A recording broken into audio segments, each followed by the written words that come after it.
어느 날 오후 늦은 점심을 마치고 창가에 앉아 조용히 차를 마시고 있을 때 문득 이런 생각이 들었다. 혼자 사는 것도 꽤 괜찮다. 아니, 솔직히 말해 딱 좋다. 누구의 눈치도 보지 않고 누구와도 타협하지 않으며 온전히 나만의 리듬대로 살아가는 살. 그 속에는 뜻밖의 평화와 충만함이 있었다. 세상은 늘 누군가와 함께 살아야 한다고 말하지만 정말 그런가? 함께 있음으로써 얻는 따뜻함이 있다면 혼자 있음으로써 누릴 수 있는 고요와 자유도 있다. 에크하르트 톨레는 지금 이 순간을 살아라 해서 이렇게 말한다. 진정한 자유는 외부에서 오는 것이 아니다. 그것은 당신의 내면에서 당신의 지금 이 순간에 대한 완전한 수용에서 비롯된다. 혼자라는 것은 외로움이 아니다. 오히려 내가 나를 만나는 가장 깊은 순간이다. 타인의 욕망, 기대, 판단으로부터 벗어나 나 자신을 그대로 바라보는 시간. 그것은 일종의 명상이고 해방이다. 드라마 나의 해방일지의 한 대사처럼 혼자 있을 땐 그나마 내가 나인 것 같아. 사람 속에서 지쳐본 이들이라면 그 말이 무슨 뜻인지 알 것이다. 혼자 있는 시간은 나를 회복시키는 고요한 호흡이다. 혼자 살면 문득문득 두려움이 밀려온다. 하지만 그 빈 공간은 곧 나만의 우주가 된다. 그 안에서 나는 더 유연해지고 더 단단해진다. 달라이 라마는 말한다. 고독은 자기 자신을 가장 잘 아는 기회다. 람다스도 이렇게 말했다.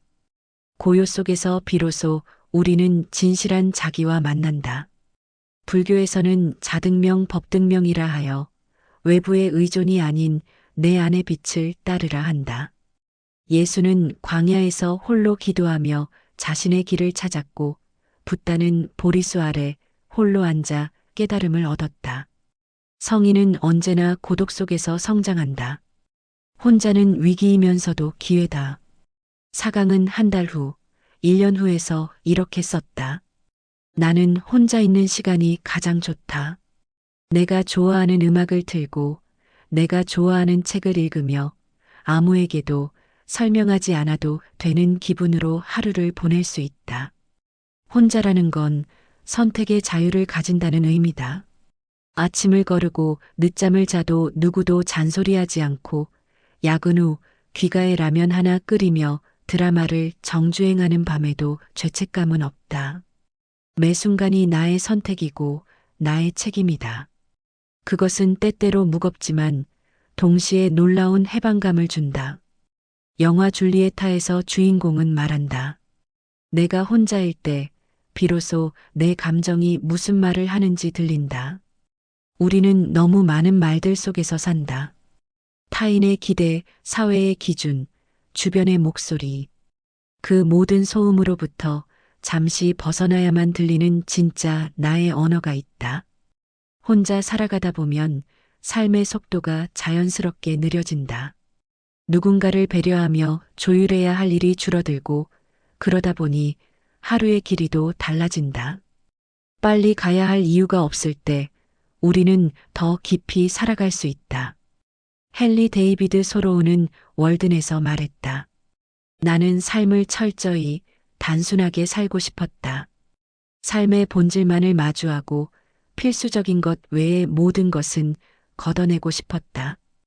혼자의 삶은 그 걷어냄의 훈련이다. 더 많은 것보다 더 나은 것을 택하고 더 빠른 것보다 더 깊은 것을 추구하는 시간이다. 스피노자는 고독은 정신의 위대함을 상징한다고 했고 칸트는 혼자 걷는 산책길에서 철학적 사유의 뿌리를 내렸다. 니체 또한 혼자 있는 법을 모르는 자는 자유를 누릴 수 없다고 했다. 이들의 철학은 우리에게 말한다. 혼자 있는 시간은 곧 인간다운 삶의 근원이다. 예술가들 또한 고독을 동반자로 삼았다. 고흐는 편지에서 내 그림은 외로움에서 태어난다고 고백했고 비틀즈의 존 레논은 사람들은 외로움을 무서워하지만 나는 그 안에서 나를 찾는다고 말했다. 프란시스 베이컨은 고독은 예술가의 산소라고 했고, 에드워드 호퍼의 그림은 늘 한 인간의 내면 풍경처럼 느껴진다. 베토벤도 청각을 잃은 후 깊은 고독 속에서 운명을 작곡했고, 프리다 칼로는 병상 위에서도 고통을 붓으로 그려냈다. 그들의 예술은 외로움을 피한 것이 아니라 그 속에 머무르며 탄생한 것이다. 혼자 있는 고통은 때때로 가장 위대한 창조의 불씨가 된다. 정신분석가 융은 개성화 과정의 핵심이 타인과의 동일시에서 벗어나 자기 자신을 직면하는 시간이라 했고, 현대 심리학자 수전 케인도 내향성은 깊은 사고와 창조성의 원천이라 말했다. 혼자는 감정의 숙성과 성찰의 공간이 된다. 나는 혼자 있을 때 더 창조적이다. 누구의 눈치를 보지 않아도 되는 자유 속에서 어떤 아이디어든 시험해 볼 수 있는 공간, 실패해도 괜찮은 연습장이 생긴다. 그것은 작은 용기이지만 삶 전체를 바꾸는 힘이다. 무라카미 류는 한없이 투명에 가까운 블루에서 이렇게 쓴다. 혼자 있는 것이 자연스러운 사람은 누군가와 있을 때도 어색하지 않다. 혼자 있는 법을 아는 사람은 함께 있는 순간도 더욱 소중히 여긴다. 타인에게 기대지 않고 스스로 중심을 지킬 수 있을 때 우리는 비로소 타인을 있는 그대로 바라볼 수 있다. 소설 어두운 상점들의 거리에서는 혼자라는 건 늘 비어 있는 게 아니다. 때로는 가장 충만한 상태다. 라는 문장이 나온다. 외로움은 고립이 아니라 가능성이다. 그 가능성은 진정한 관계를 위한 토대가 된다. 역사 속에서도 혼자의 시간이 인생을 바꾼 순간은 많았다. 간디는 수많은 침묵의 시간 속에서 비폭력 저항의 철학을 세웠고, 링컨은 남북전쟁 중 깊은 고독 속에서 인간에 대한 통찰을 품었다. 윤동주는 감옥 속에서, 김수영은 일기장 속에서 시대를 넘어서는 언어를 남겼다. 그리고 무엇보다 중요한 것. 혼자 살기 때문에 사랑도 더 정직해질 수 있다. 누군가를 필요로 해서가 아니라 진심으로 함께 있고 싶어서 다가가는 사랑. 혼자의 고요에 익숙해진 사람은 관계 안에서도 스스로를 잃지 않는다. 혼자 살아간다는 건 스스로의 감정에 책임지는 일이다. 우울할 때 그것을 누구의 탓으로 돌리지 않고 스스로를 다독이는 법을 배우는 것이다.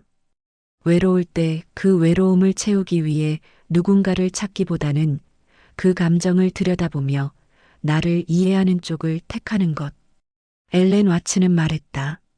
스스로를 즐겁게 하지 못하는 자는 아무리 많은 사람과 있어도 외로울 것이다.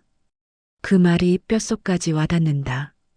진짜 외로움은 혼자일 때가 아니라 함께 있음에도 나를 느낄 수 없을 때 온다는 걸 우리는 너무 늦게 배운다.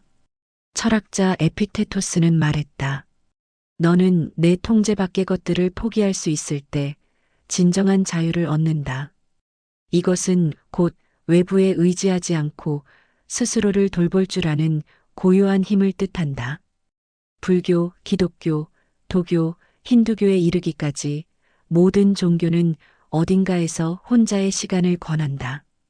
예수는 광야에서, 붓다는 보리수 아래에서, 노자는 천하를 등지고, 라마나는 동굴 속 침묵을 통해 존재의 본질을 보았다.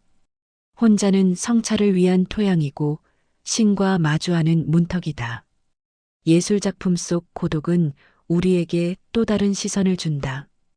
영화 허에서 주인공은 인공지능과의 관계를 통해 진짜 자신을 마주하게 되고, 소설 백야에서 도스토예프스키는 하룻밤의 만남 속에서 외로움이 얼마나 인간을 충만하게 할 수 있는지를 보여준다.